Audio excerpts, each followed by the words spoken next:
Momen unik tercipta saat Persebaya Surabaya menjamu Persib Bandung di Stadion Gelora Bung Tomo, Surabaya.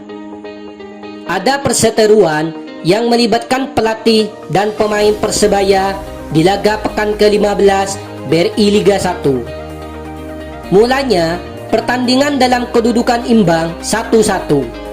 Persebaya kemudian mendapat hadiah penalti setelah Sho Yamamoto dijatuhkan oleh kiper Teja Paku Alam. Hal ini sempat diprotes oleh para pemain Persib. Di sisi lain, striker Persebaya, Paulo Victor, menata bola dan bersiap menjadi eksekutor. Namun, di pinggir lapangan, pelatih Joseph Gombau memberi instruksi kepada Bruno Moreira untuk mengambil alih sebagai eksekutor penalti.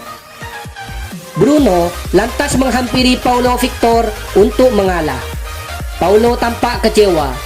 Zé Valente lantas menenangkannya. Beruntung, Bruno sukses mencetak gol penalti dan membuat Persebaya berbalik unggul di menit ke-32. Setelah itu, wasit memutuskan water break dan pemain kedua tim merapat ke pinggir lapangan untuk meminum air.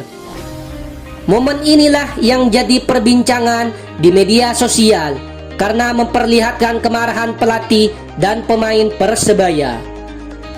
Paulo Victor mengambil botol air dan lantas menendangnya. Dia tampaknya masih kesal tak diberi kesempatan mencetak gol penalti.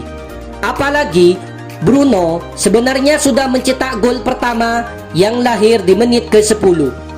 Sontak saja Joseph Gombau membentak Paulo sambil menunjuknya.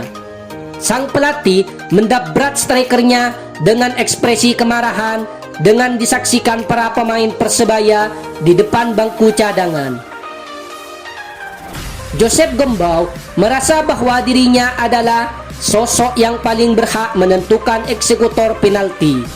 Namun, dia juga merasa wajar Paulo Victor marah ketika tak ditunjuk sebagai eksekutor. Saya memutuskan bahwa Bruno yang harus mengambil eksekusi penalti. Akhirnya terjadi gol. Victor memang meminta mengeksekusi penalti, tapi keputusan ada di tangan saya.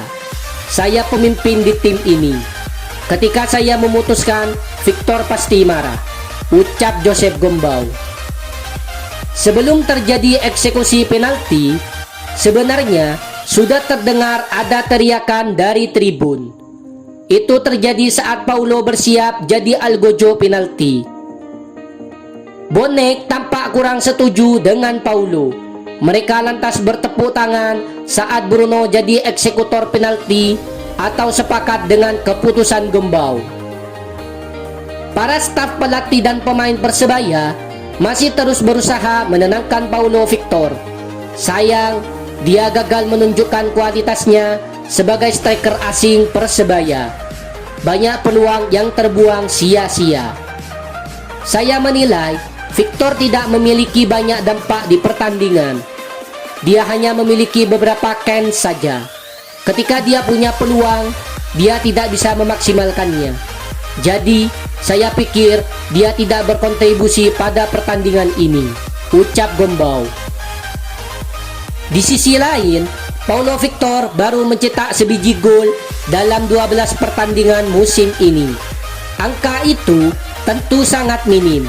Apa yang terjadi di pertandingan ini menguatkan spekulasi dia akan dicoret Persebaya menjelang putaran kedua. Dalam pertandingan tadi sore, Persebaya gagal mempertahankan keunggulan di laga. Mereka kebobolan 2 gol David da Silva yang akhirnya membuat Persib menang 3-2 dan sukses mempermalukan Bajul Ijo.